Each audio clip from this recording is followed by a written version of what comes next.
should we investigate all patients with hematuria then? So quite a controversial question. I think hematuria means many different things. And clearly there's a difference between visible and non-visible hematuria and the risk of a patient having a urinary tract cancer. And there will be some patients, regardless of what we've said and identify, who will always need investigation with cystoscopy and upper tract imaging. However, I think the point to make is really that there's a spectrum of risk for any patient. And there are a number of factors beyond the type of hematuria to give a patient's risk. And it's possible, for example, for someone to have visible hematuria and still have a low risk of urinary tract cancer. Now, specifically from Identify, no patients under the age of 35 with non-visible hematuria had bladder cancer. In addition, no patients under the age of 60 with non-visible hematuria had upper tract cancer. So this might influence a person's decision to avoid investigation altogether in that first group and maybe avoid upper tract imaging in the second group. I think from a more holistic point of view, we need to think about patients, and Maria made the good point about patients. In addition, we need to think about the health economics. And as clinicians, I think we have a responsibility to reduce this massive problem of over-investigation. I think investigations and the patients who have been involved in our patient focus group work have told us investigations can cause discomfort and be distressing. They don't like investigation if they don't need it. So I'll challenge the audience, and I'm going to say to them to be sensible about who we investigate. Think about the studies such as the Halpern study in JAMA a few years ago, which shows that CTing everyone with non-visible hematuria has a massive cost. It's costing millions of dollars every year with very little benefit, and if anything, can cause more harm from causing secondary malignancies. So I think overall, we've really got to change our mindset and get thinking, and hopefully Identify will set people off and help us to do that. Excellent summary. And Dr. Smith, do you have anything else to add to this? Yeah, I think this is, Veeru hit it spot on. I couldn't have said it better.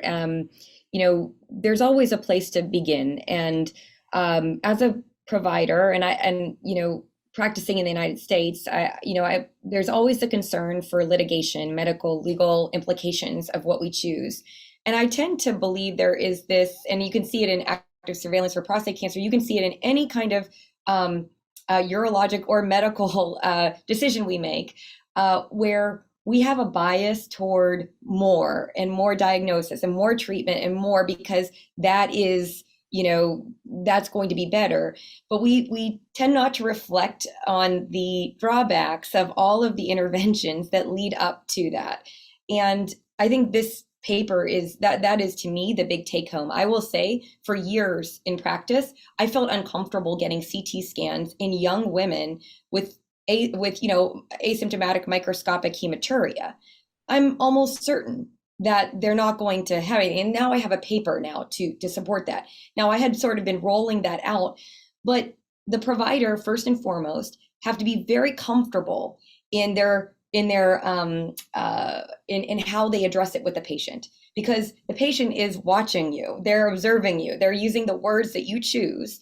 And based upon all of those things, they're going to either feel comfortable about taking a step back and saying everything's fine, or they're going to feel anxious and want to have another procedure. So I always say it starts with you, and you have to get your thoughts straight. I think this paper is really helpful because now we have some evidence to support the fact that we are probably over surveying, right? You can see, yeah, less than 35, less than 60, no urine upper tract, less than 35, non-visible hematuria, no cancer.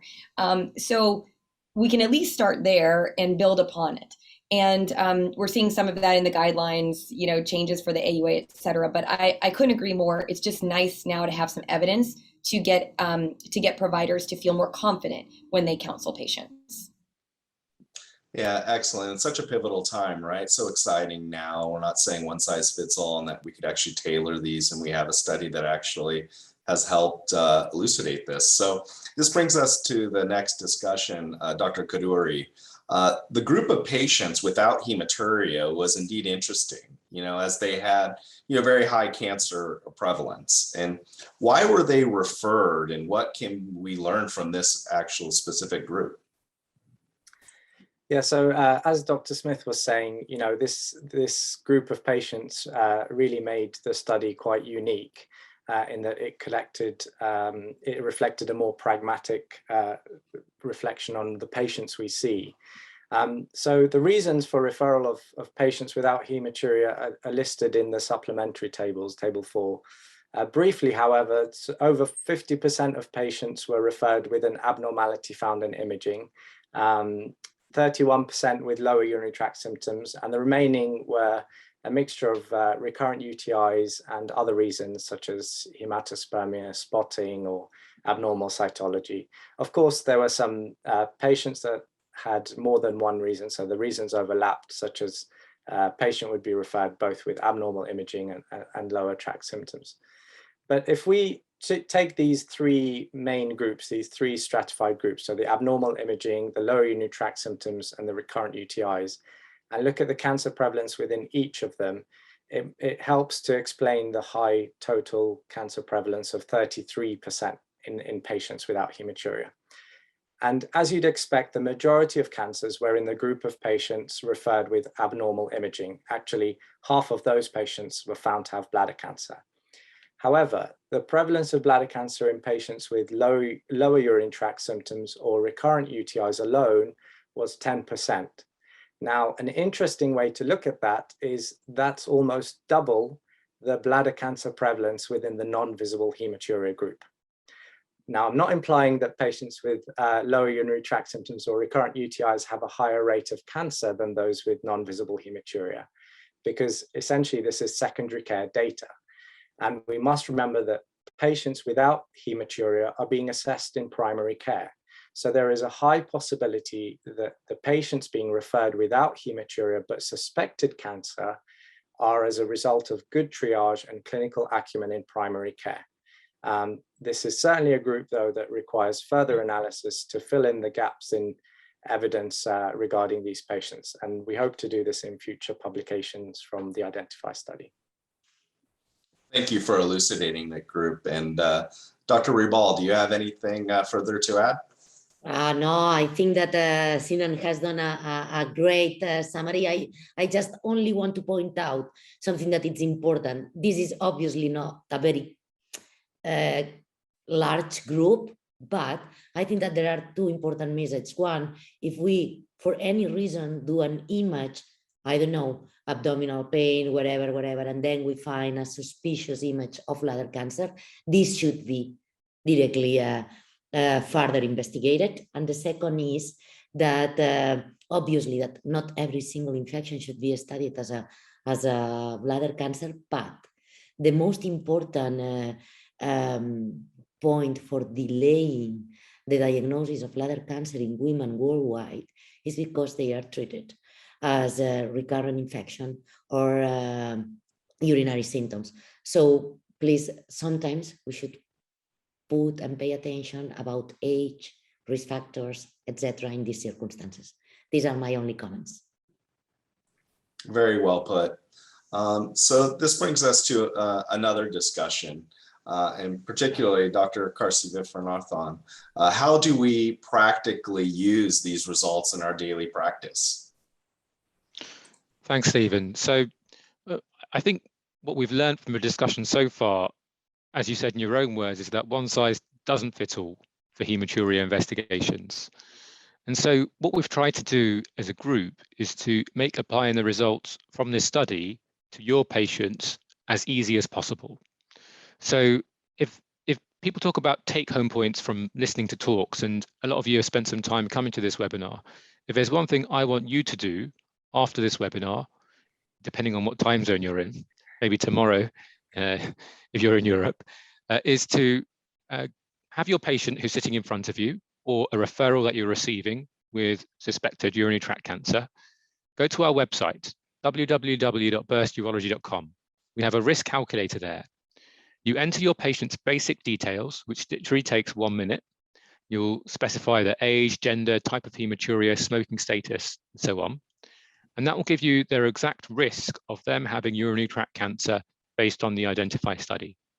And I think the key point is that that figure will help an informed discussion between you and the patient.